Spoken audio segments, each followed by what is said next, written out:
সবাই বলে সময় সব কিছু ঠিক করে দেয়, কিন্তু কেউ বলে না এই সময়টা কাটাতে কতটা কষ্ট হয়। রাতে ঘুম আসে না, চোখে জল আসে, বুকে জমা থাকা কথাগুলো কাউকে বলা যায় না।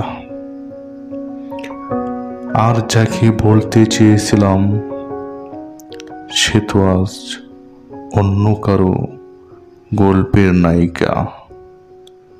হয়তো একদিন সব ঠিক হয়ে যাবে, কিন্তু আজ যে ভাঙ্গা মনটা নিয়ে বেঁচে থাকতে হচ্ছে, সেই কষ্টটা কেউ বোঝে না।